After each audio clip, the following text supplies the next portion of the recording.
Welcome to the Make and Design Podcast. I'm your host, Carina Gardner.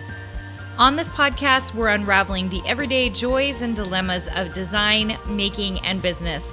For makers who want to be designers and for designers who are makers, this is your inside scoop to help you grow your business and bring more creativity to your life.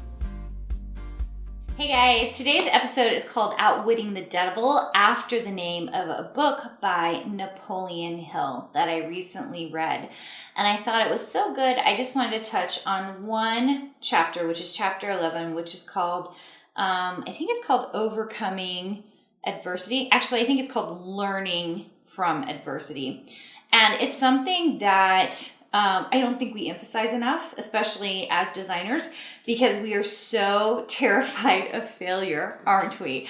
We're so terrified that we're not going to make it, it's not going to work, that things aren't going to go well for us, when in fact, we make all of our best decisions because we've learned from trials that we've had from the past. It's a really important step in the process of making it through as a designer, as a creative, as an artist.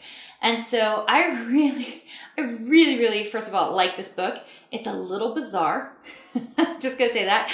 It was written in 1938. If you haven't heard it before, if you've read any of Napoleon Hill's other books, his most famous is probably Think and Grow Rich, if you like personal development books. But this book is called Outwitting the Devil, and it's a conversation that he has with the devil. And it's a little funny and a little bizarre. Like the devil makes him the interviewee call him Your Majesty. And I found myself sometimes a little bit confused because I was trying to decide if the devil was saying something to deceive Napoleon Hill or if he was telling the truth. Does that make sense? But I mean, it's like one of those books I was listening to that I could listen to again and try to figure out what he was trying to say. But he had some really interesting takes on society, some interesting takes on schooling and institutions, things that I think we're seeing in modern day living as we're kind of moving forward. So it's super fascinating. We're 80 years out from it, and it's just super fascinating. Less than that, or more than that, I should say. So anyway, I love this chapter called Learning from Adversity. And it is exactly as it sounds, that we get so caught up in trying to win, that we forget that our best moments are actually sometimes coming out of something that went wrong. And the next step, learning from it and triumphing from it. And I really want to emphasize this because if you are in a time right now in your life where you're designing and you haven't had a lot of big wins, maybe you've made a few sales, maybe you've made 0 sales, my encouragement is to just continue to keep working towards it. You will get better. You will become a better designer. You will become a better understander of the marketing and the SEO and everything else it takes to become a designer. There is so much here to learn. There's so much to really grow with. And my advice to you is to remember that you are the hero in your own journey, and that you are someone that takes a trial, just like a hero, and you overcome it. So if you feel like you're failing at first of all, let's just say that failure is made up. Like a failure to me might not be a failure to you, or vice versa. We make up whatever that line is for failing. All of us, every single one of us. And since we made up the line, we can move the line, right? So let me give you an example of this. I might feel that this week failing is not getting 6 products into one of my stores. Right? That might feel like failing to me. 6 products for you might feel like winning, like you've never done 6 products before. So notice that it's individualized. It's made up by the person and the perspective.